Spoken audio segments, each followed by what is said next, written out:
ऐङ्कार श्रीङ्कार रहस्ययुक्ताः ह्रीङ्कार गूढार्थमहाविभूत्या ओङ्कारमर्मप्रतिपादिनीभ्याम् नमो नमः श्रीगुरुपादुकाभ्याम्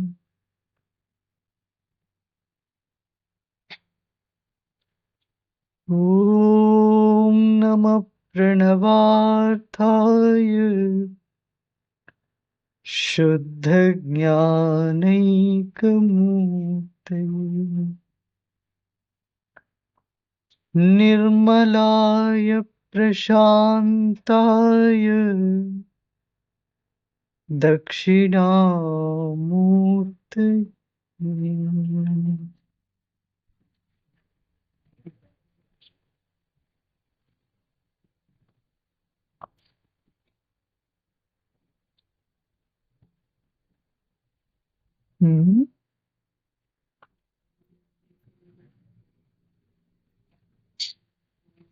Guru Purnima, called the day of the master, but actually it is the day of the devotee.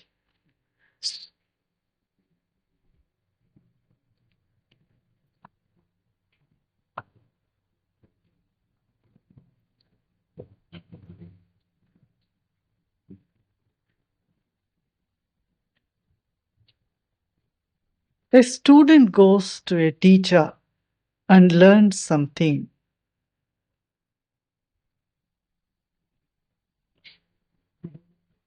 Gets some information, and then he walks out of the school.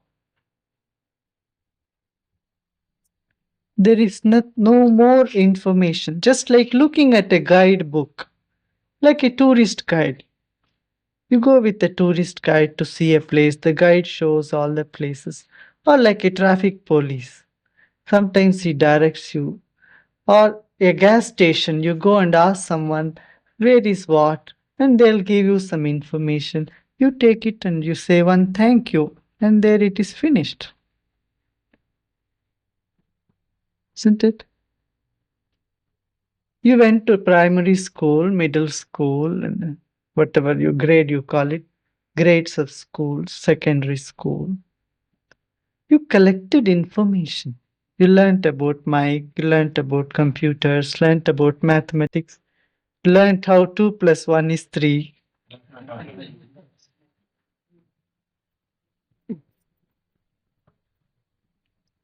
This is a student, one who collects information. But information is not knowledge, is not wisdom. Is it wisdom? If just having lot of information, one's life changes, grows, then it is not just information, or that information cannot effect a big change.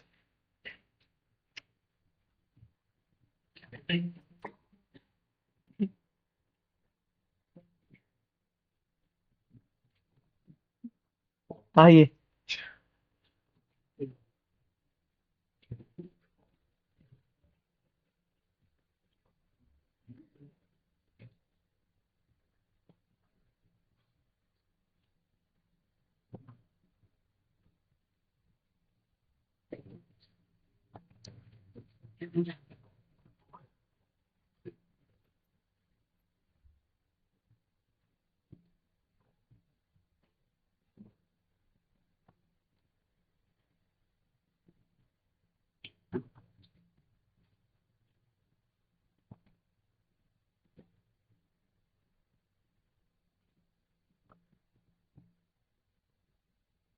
Then comes a disciple. Disciple follows the example of the master. But a disciple is with the master for the sake of learning wisdom. for the sake of improving his life, for the sake of attaining enlightenment. He has a purpose, a cause. So he is not just collecting information, but he is trying to look a little deeper. He is trying to bring a transformation in his life. He wants to make sense out of his life. That is a disciple. A disciple is still centered around himself.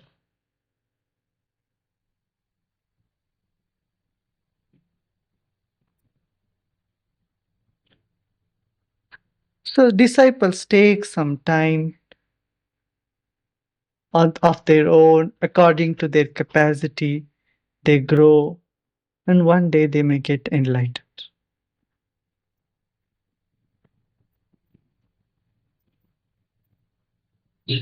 Hmm?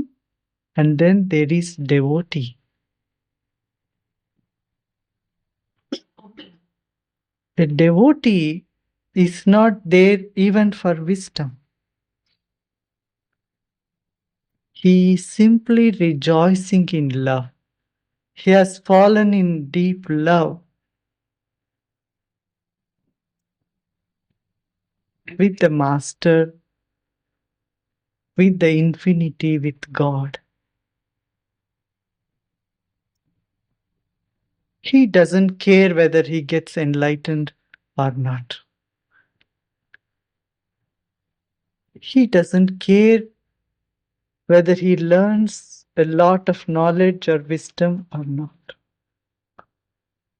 But that very moment and every moment immersed in divine love, that is enough for him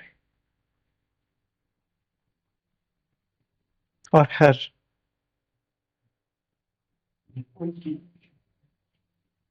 A devotee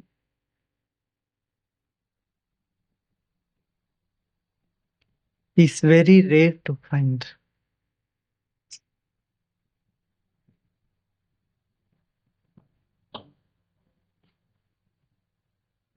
Students are all over, disciples are few, but devotees are rare.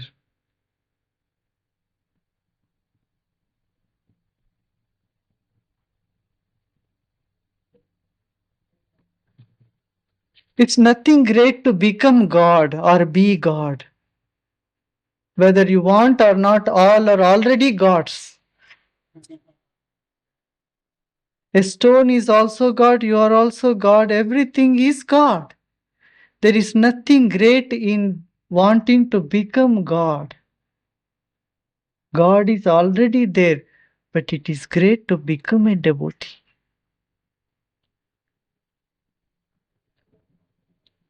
Do you see this?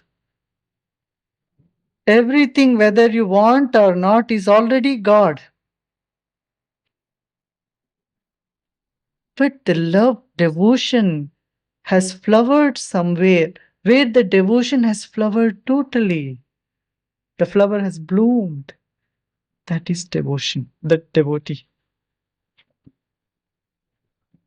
Hmm? Attraction is everywhere. Love is somewhere, but devotion is again rare.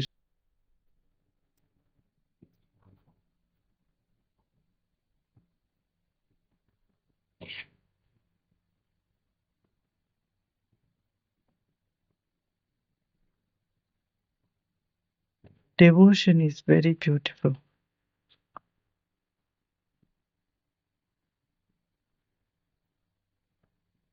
A devote, a student comes to a master, teacher, guru with tears in his eyes. There's so much problem. And when he leaves, also he leaves, carries the same tears. But the quality of the tear is different. It's of gratitude. Still tears flow, but they are of gratitude, of love.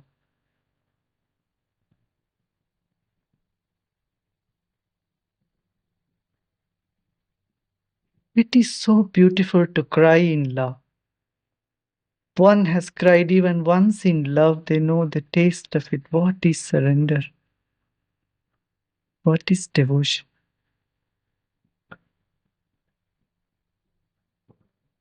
And the entire creation rejoices it.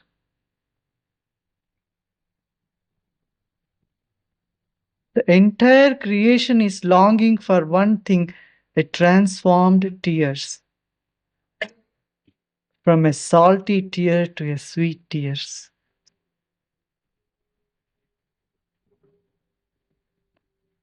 One of Buddha's disciples got enlightened. Sariputra was his name. When he got enlightened, Buddha told him, now you go ahead, go into the world and preach, teach, do the same work, carry on my work. No, Sariputra left Buddha, but he was crying and crying and crying, and people asked him, "Oh, you are enlightened, why are you crying?" He said, who cared this enlightenment? It could have waited, could have, I didn't even bother about it. I never asked for it. But the joy of being at the feet of Buddha was so great.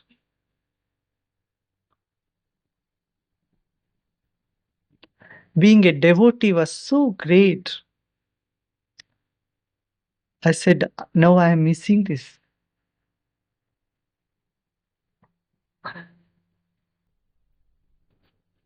I would have preferred that for the enlightened.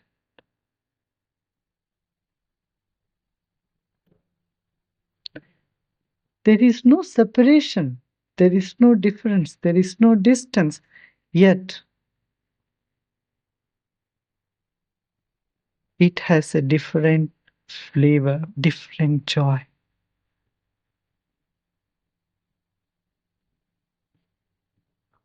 That is devotee. A devotee will never fall. He cannot fall. There is no chance for it.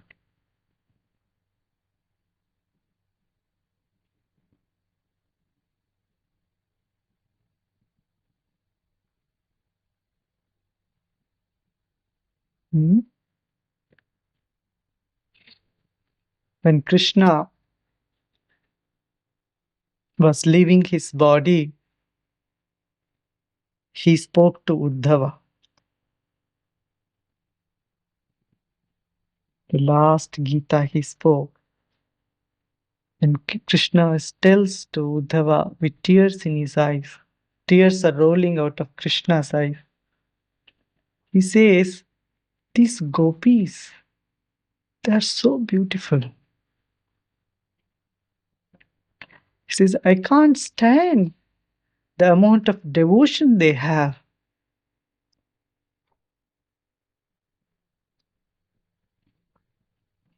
He tells them, you go and tell these gopis, these devotees of mine,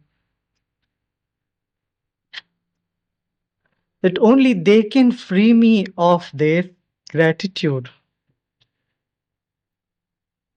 and of their love. It's so beautiful. He rejoices. Says Krishna says to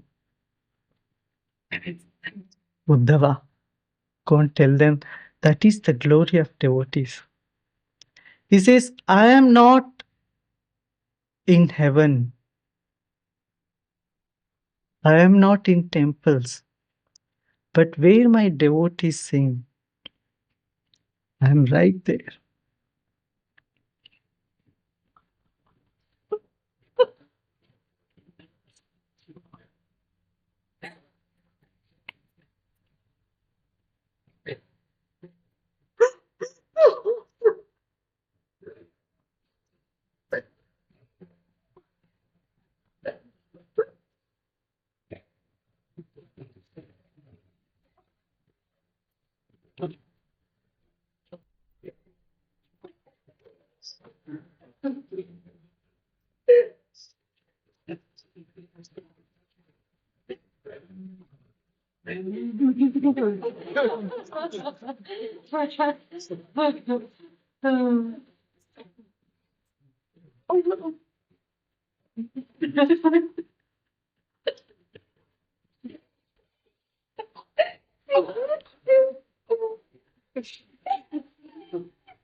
Hmm.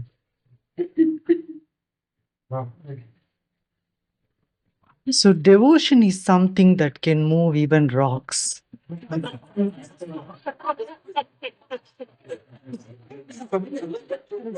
Devotion can even move even rocks.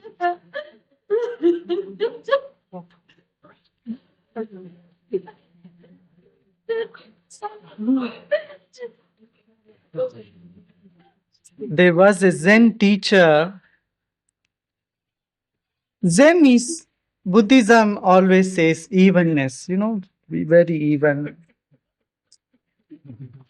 There was a Zen master who thought he was very enlightened and went around saying, I am enlightened. And he happened to meet one of his masters. The master gave him a puzzle. It's called koan. Koan? Koan. Koan.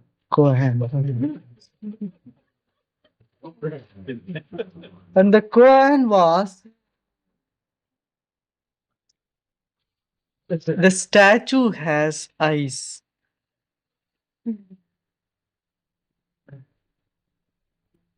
And the tears roll down silent.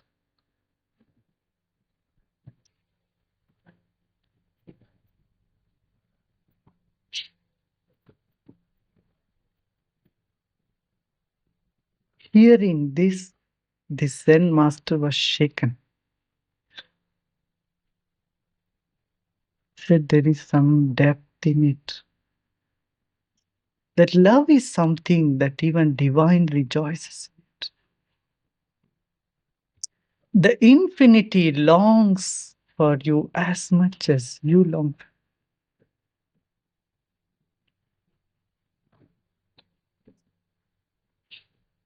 It's waiting to receive you. God is as anxious, as much anxious as you are to be near. So, when a devotee flowers in this planet,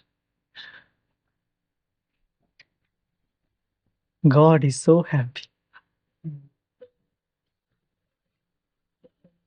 That is the next sutra.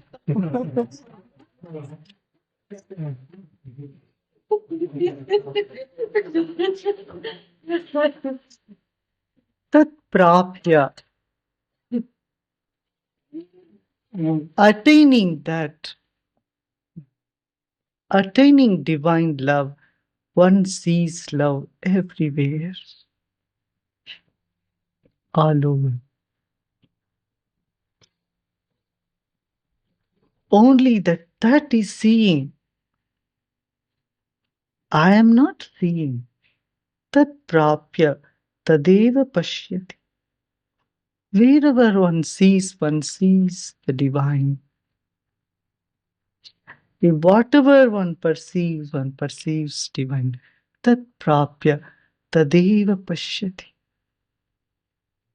Tadeva shrunoti, only divine is heard and divine is hearing.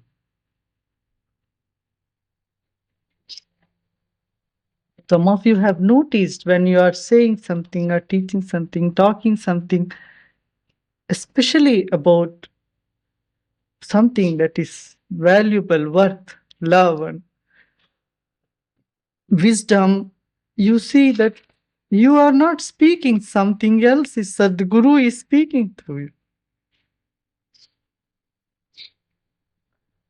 Attaining Sadguru, the Guru himself looks, sees through you. The Guru speaking. Tat prapya tadeva bhashayati. That alone speaks. The love alone is speaking. In fact, all actions are propelled by love. Have you seen this in creation? Even if you get angry, behind that anger there is love.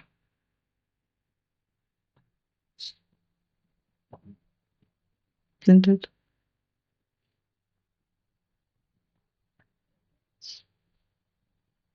Even if you are worried about something, behind that worry there is love. Isn't it? If you really don't care for something, you don't worry about it too. Huh? Worry is a product of loving something which is not permanent, which is not eternal. It's not because of love. Because of the object of love, the pain comes.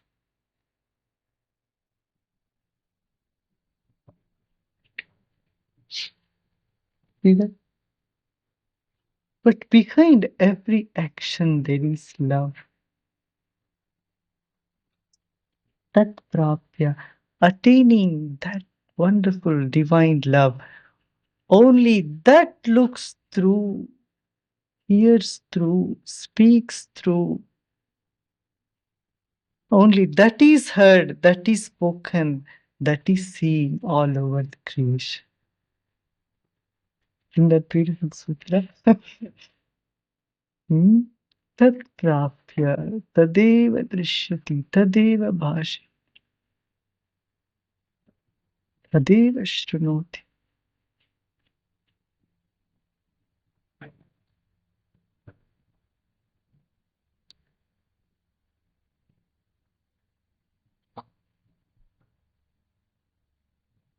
God is so grateful to a devotee as a devotee is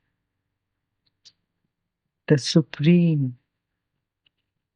In another place, Krishna says, I am running behind my devotees. I am running, chasing them around.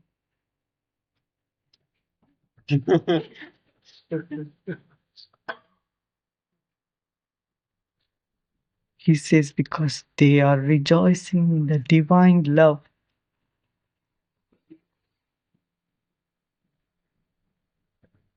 There is nothing of my, mine, I in them. They are immersed in love.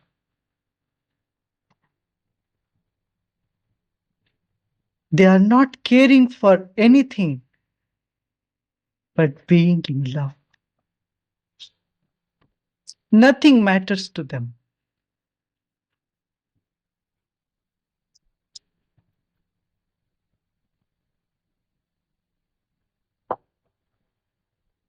Tat prapya, attaining that divine love.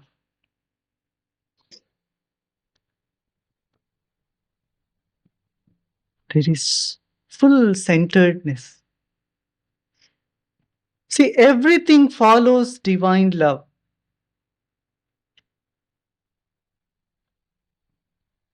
Knowledge, wisdom,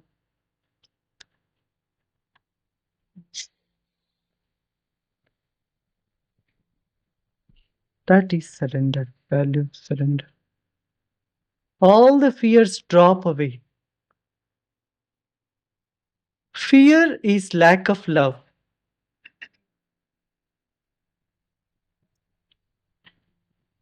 Only one thing can eliminate fear, that is love. That is dedication, that is devotion.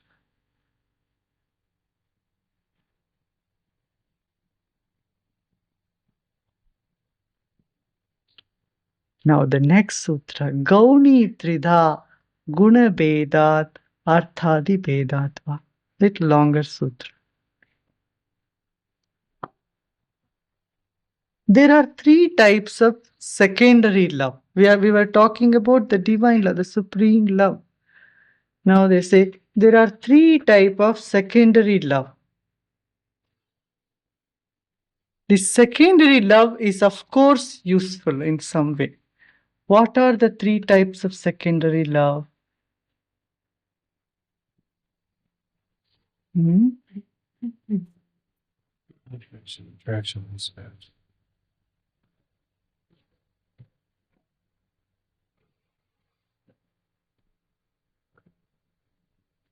One out of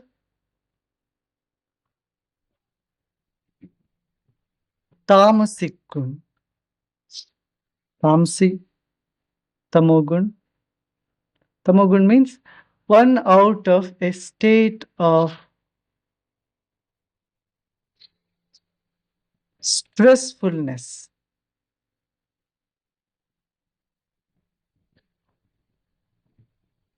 Now,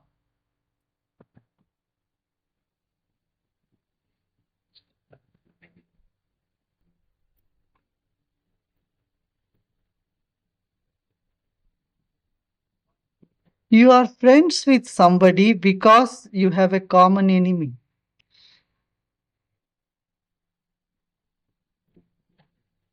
You see, you are getting together just to destroy something. But that getting together to criticize, talk, or destroy, or there is some affinity in the group, there is some love. But that is out of utter ignorance, sheer ignorance. This is one type of coming together. There is great love there also, like terrorists. You know, terrorists, they don't have fear. You know why? Because they love some idea. They put their life to it. Don't you see these terrorists all over the world? Huh? What they are doing? They are putting their 100%. They are really dedicated, really devoted. But out of anger, hatred, and ill will. This is tamogun type of love. This is called tamogun love, tamasic love. And there is rajasic love. Rajasic love is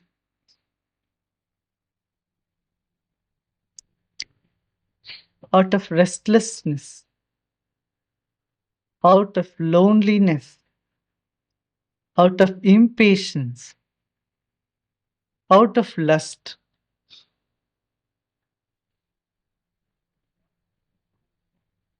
You think you love somebody, you really not love that person. You are just wanting to have pleasure from that person. Your mind is on the pleasure.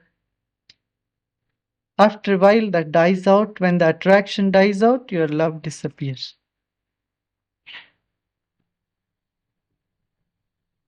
That type of love is Rajasic love. It is better than the terrorist love of the terrorist.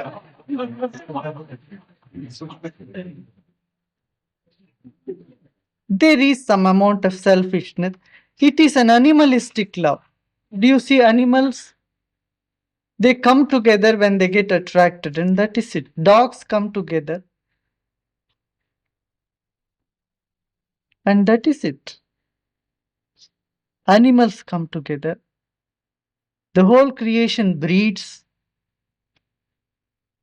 There is love behind that, otherwise, the creation cannot happen. If dogs don't get attracted to each other, they won't produce children. The creation, action, activity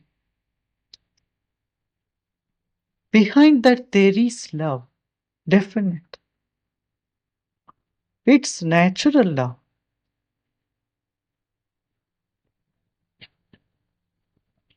This is second type of love. The third type of love is something that comes out of knowledge, out of awareness, out of gratitude. This is sattvic. Alan made this favor to me. He helped me. So I am grateful to him. Next time I see him, I feel so happy. I was drowning in the lake and he came and pulled my hand out and saved me. He did some favor when I needed something. I needed $10. He gave me $20. So I feel grateful for his gestures. Hmm? I see some good qualities in Alan. He is a wonderful person. So I am attracted towards him. This is sattvic love.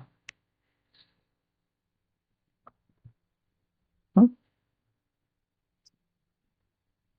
I appreciate Tori because she has this good quality. I appreciate Divya because she sings so beautiful and does the asanas and also beautiful. She has good quality. Or I appreciate Rashri because she has this good quality. She gives big smiles.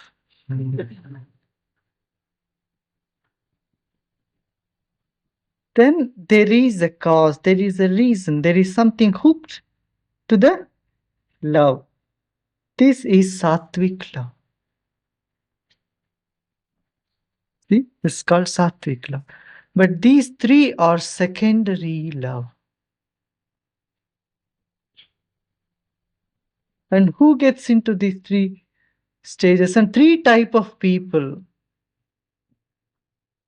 also fall in love with the divine. One is one who is suffering. If you go to many churches or temples or even spiritual groups, people whom you find is those who want to escape from their suffering. So they want to go and pray to God, God, get me, free me from this suffering. This is enough of it. I want some peace. Huh? Sufferers cry from their heart.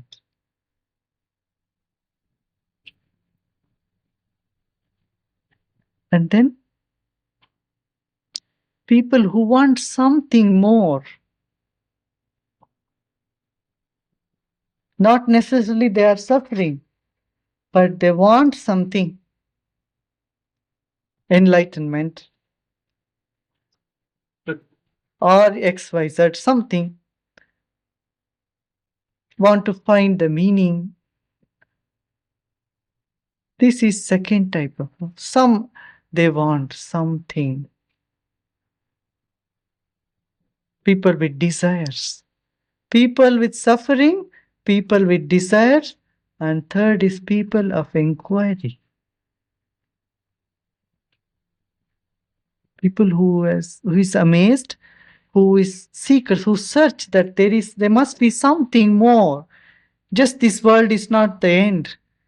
There is something beyond this world.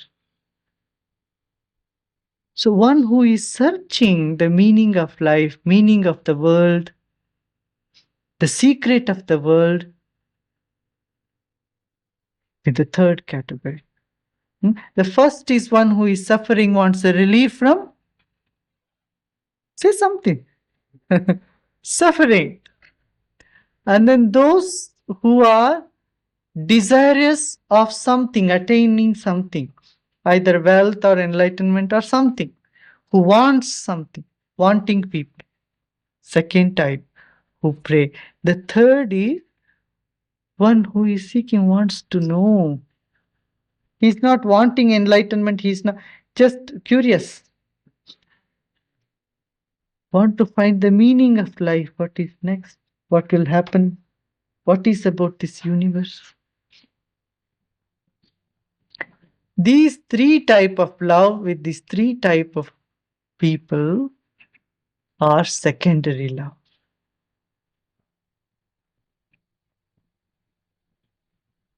The secondary love can help you to go into the primary love. And each one preceding is better than the other. A Rajasic love is better than the terrorist love. And the love out of gratitude is better than even the desirous love.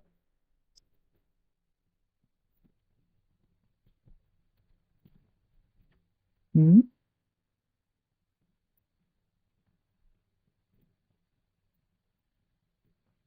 All other things, gestures we make, is to bring up this devotion.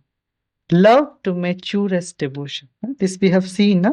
First is attraction, and then attraction grows into love, and love grows into devotion. Have you noticed this happening?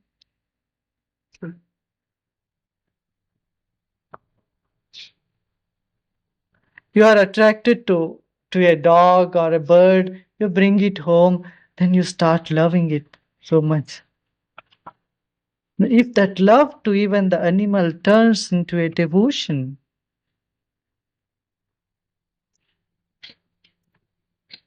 there it has flowered. See, love dies if there is no dedication, isn't it? If you have only love and no dedication, will that love stand?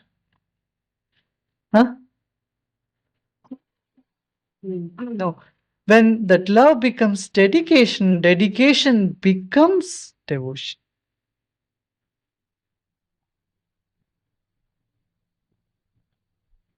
Dedication is a phenomenon where your love, which otherwise turns into fear, is arrested. You have lot of love. If you don't add a preservative, it's dedication, the love will go stale and become fear. Everyone has the capacity to love. It needs just one step to make one dedicated. Education, that is education. In army, military, this is what they do. Nothing. The march past is another thing. This one is made to dedicate their life. You know what is done in science laboratories? It's not a martial dedication, but an intellectual dedication is brought out in them. Isn't it? Huh? Can you find a great scientist without dedication? It is impossible. So purpose of education is to make you dedicated. That is what a disciple does. When the dedication completes, the disciple flowers as devotee. So Guru Purnima is the day of full moon. In the full moon reminds one the fullness of life. How full our life has become. So that full our love has bloomed. So a devotee rejoices in his or her devotion. Jai Gurudev.